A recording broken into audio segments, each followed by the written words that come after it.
Thank you. As they have introduced me, my name is Frida. I am a mother and I live in Australia. And I thank you for giving me this opportunity to tell you of how I survived the unspeakable events that happened in my country of Rwanda. I was only 14 years old when the genocide started. I had just turned 14 when my family um, got killed. And I had a family. My father was a businessman. My mother was a stay-home mom. I had five siblings, and my extended family and myself, we all lived in the same village, about 2 hours from Kigali, so in a place called Nyanza. The genocide is not a one-time event. It's not something that happens overnight. It is something that is prepared for.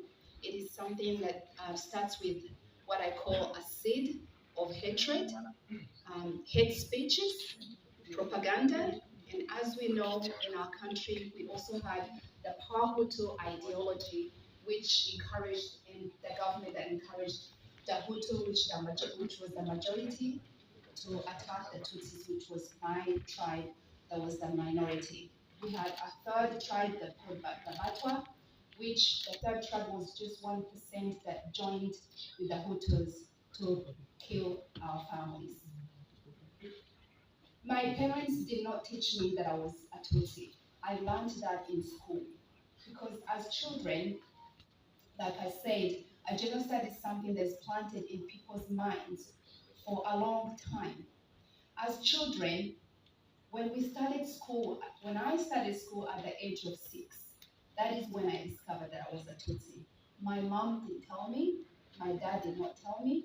In fact, in the village where we lived, because my father his business was doing so well, I saw him build schools and build houses for poor people in my country, in my village. And therefore, I didn't see the difference when I was growing up. I didn't see the difference as in looks or in the way we lived. My grandfather was a teacher, and so I didn't see them helping one or the other. They welcomed everybody in our home, and they welcomed all people, and poor people were all offered the same help from my parents. I don't know if we have um, the PowerPoint that I had prepared to just give you an example or to just give you an understanding of what it was in our country because maybe some people that have not had what happened in my country, we all at least know what happened 9/11. If you hear what happened 9/11 that has changed the way we live, the way we travel, and the way that completely changed the way everybody in the world travels, the way we go by our lives in the airports. But that took 3,000 lives. But in my country, to understand what actually happened, how many people we lost, think of 9/11 in the morning, 9/11 at lunchtime, and 9/11 in the evening, and a day after, and a day after, and a week after, for 100 days, and over 1 million Tutsis were killed. That will put that in the perspective of how many people were killed just within 3 months. But like I said, we learned that in school. I remember the very first time that my teacher came in and said, how many Hutus do we have in the class? And a lot of children stood up and then he said, how many Hutus do we have in the class? And then a few children stood up and I didn't stand with either because I didn't know what I was. And then my best friend who was a Tutsi said to me, stand up, you're a Tutsi. So I stood up with her, but then my other friend stood up with the Hutus, which confused me. After school on that day, that's when I discovered I was a wrong tribe because children called us snakes. We were referred to as snakes and cockroaches. So in the mind of a child, you're no longer a human, you are dehumanized. So not only was it hate speech, now it has come to a point where we are no longer humans to them. I went back home that day and I asked my mother, why did you choose to be Tutsis? It's such a wrong tribe to be. And my mother said to me, no one chooses who they are.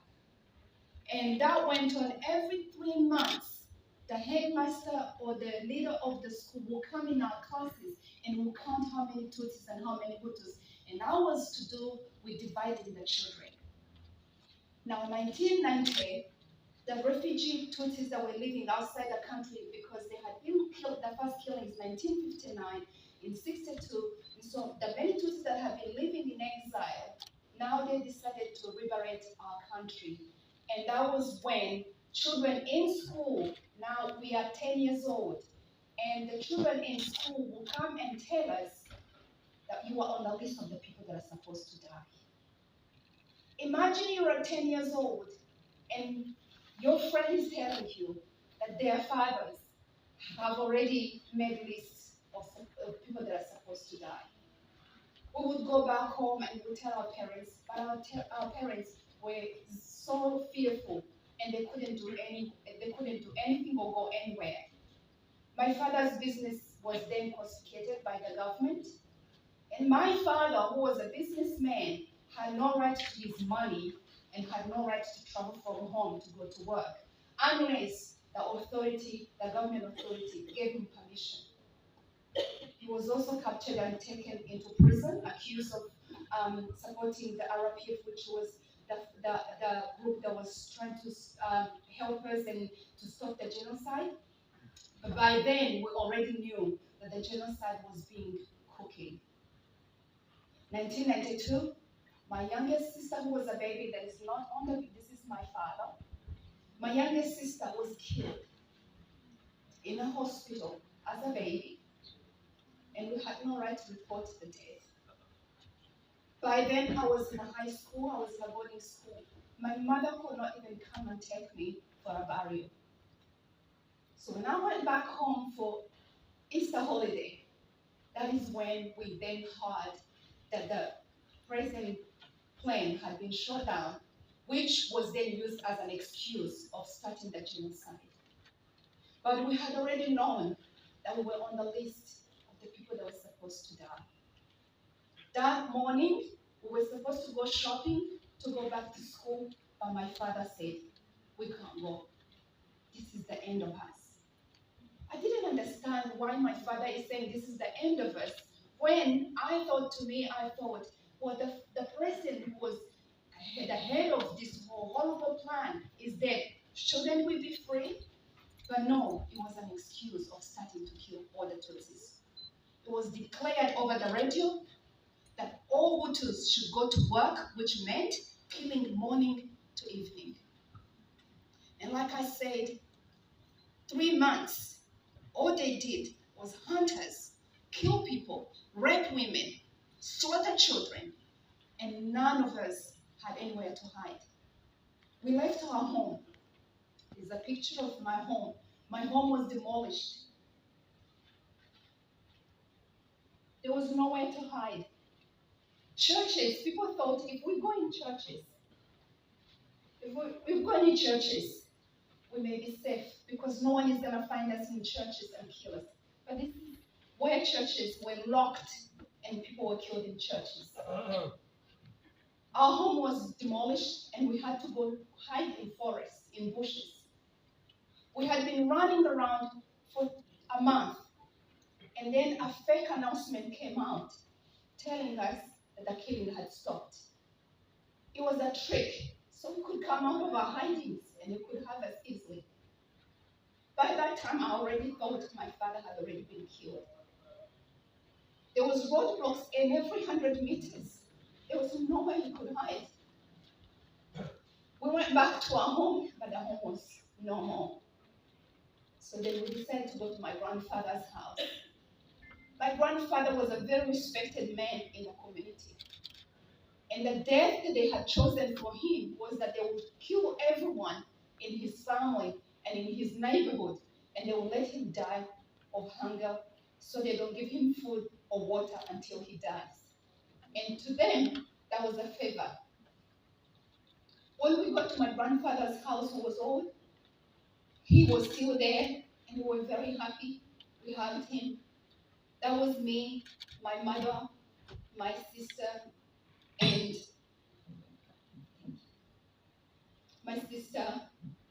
my grandmother and my two aunties. The following day, my mother also returned with my brother, my three brothers. And then the following day, my dad also turned up. He came back home. And a lot of people started coming back into their broken homes. We were only there for 3 days, and then they came and picked all of us up, and they took us to the roadblock. In my village, to be shot, you had to pay because they said Tutsis don't deserve a bullet. So they would kill us with machetes, clubs, spears, and trees with nails. So when we got to the roadblock, we were asked to pay for a grenade, and we had nothing. They had demolished our homes. They had taken all our stuff. Today I'm wearing a dress that belonged to my mother, that my mother bought when I was 7 years old on my first communion. This dress was also taken by the killers of our family. But when the genocide was ended, I went back for the dress. And that was the only thing that I ever got. When they asked us to pay, my grandfather told them, "You've taken everything that belonged to us. We have now no money." And that day, they let us go back to our grandfather's home, and they said they were tired, so they will come back for another day to kill us anyway. We went back 2 days later. A young man who was on the soccer team that my father had sponsored came to our house and told us that they had just had a meeting and that tomorrow morning they're going to finish the job. They're coming to our house to kill us. There was about maybe 300 people in that village on that day. We stayed in the house, not knowing what to do, and we couldn't run away. Very early in the morning, around 3 a.m., that's when we started hearing little children screaming at the neighbor's house. The little children who believed that being a Tutsi was the greatest sin. And so they would say, "Please forgive me, I'll never be a Tutsi again." And they were killing those children and dumping them in the pit. And the next time was ours. My father had been hiding on the roof of the house. And myself, my grandparents, and my siblings, and my mother, and a few of my aunties, all 18 people, who were all in the same room, in a small room, praying our last prayer.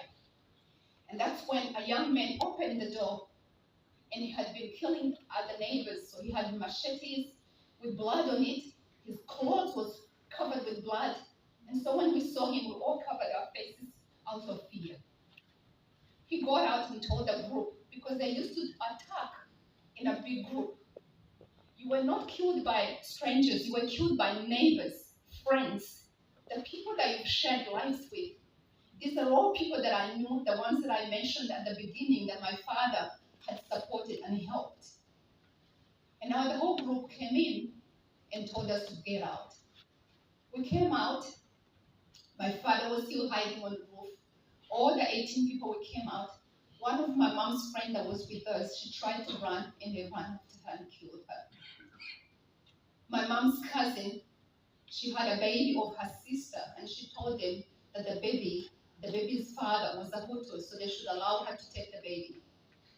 And with the rest of us were led to a ditch that was right behind my grandfather's home, which is where we were then led and be killed in that ditch. My grandfather asked them to give us a chance to pray our last prayer. And we knelt down and started praying. But before we finished our prayer, they said to us that Tutsis have no God. So we then led to that ditch. And at the ditch, there was even a bigger group waiting for us. In my head as a teenager, I'm thinking, they're going to let us go. going to change their mind. These are people, these are friends. But no, they told us to lay down in the ditch.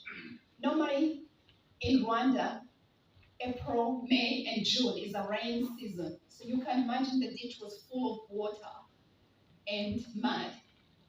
We were told to go and lay down facing our faces on the ground. And as 16 people, we were all put in that ditch. They gave us a choice of what you wanted to be killed with. Remember, there was no guns, because remember, we are not human to them. So you don't even deserve a better death of being shot. I chose a young man that had a club. I knew with a club, they will beat you at the back of your head a few times. Your brains will be out and you'll be gone. So that's what I thought would be better. And that young man, I knew him very well, so he said he would do it for me. Before he got to me, my grandfather sat up and started talking to them. What have we done to you? And because I was raised Christian, my grandfather told them, Jesus Christ told us to love each other. Why are you doing this? But before he even finished, they hit him at the back of his head and he fell forward. When I saw that, I switched over to my mother that had 2 little boys of her friend and my brothers. And my mother's head was chopped off by a machete.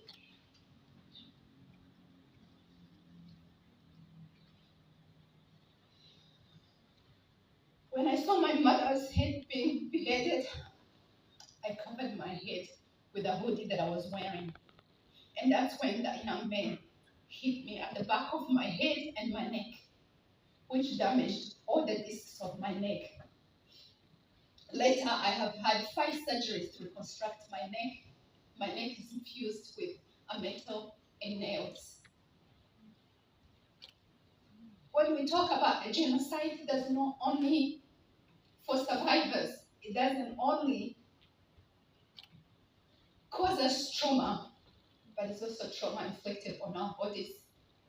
It's physical wounds, psychological wounds of our history that you have to live with every single day.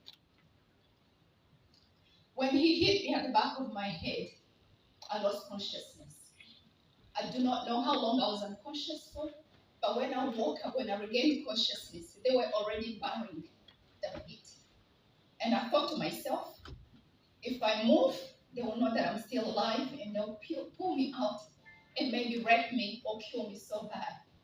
So I kept quiet and they buried and covered the grave and went away.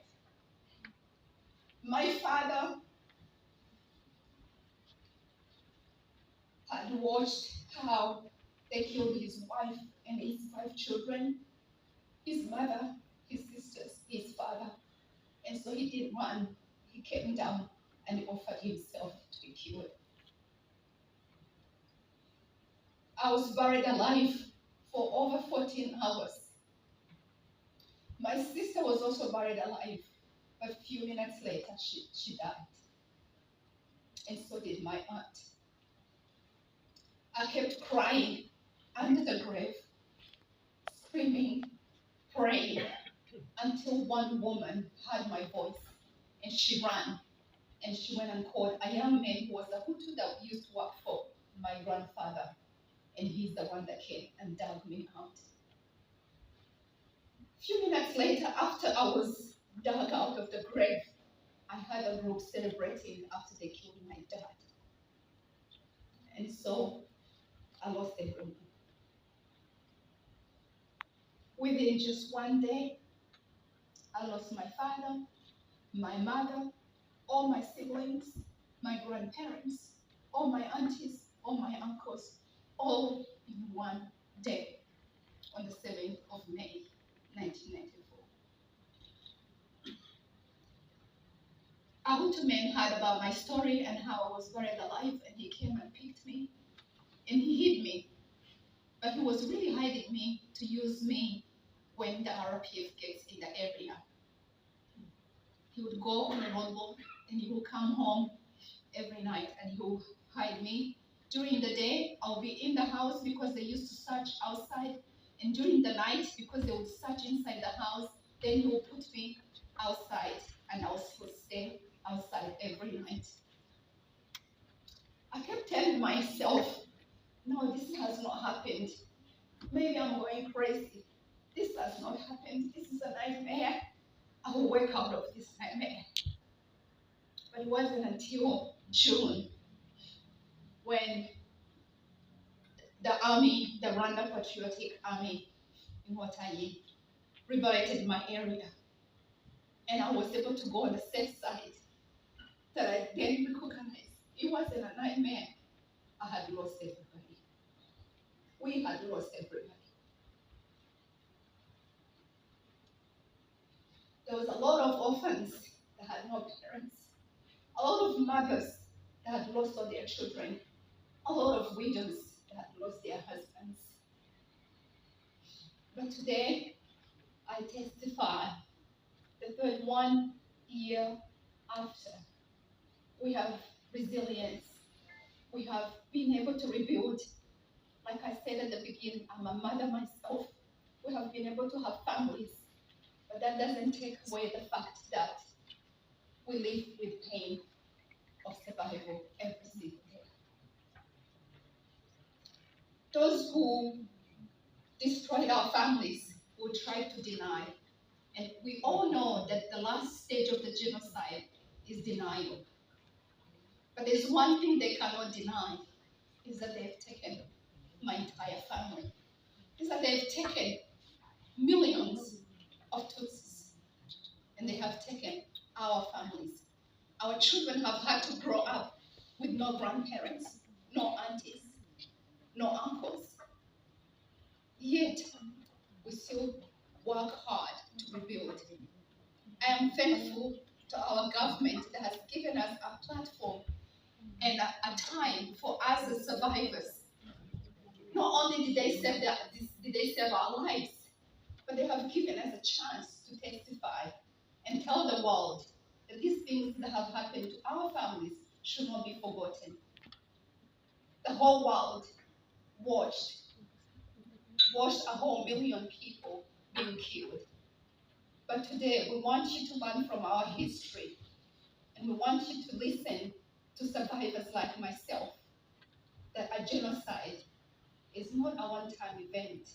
It is something that happens over the years, and there's no one immune to it. And we should all stand against anyone that will try to call it anything else. There's so many tactics that they will use. They will call it a Rwandan genocide. They will call it something else. But what it is really is a genocide against my people, the Tutsis of Rwanda. Ladies and gentlemen, that is my testimony, and thank you.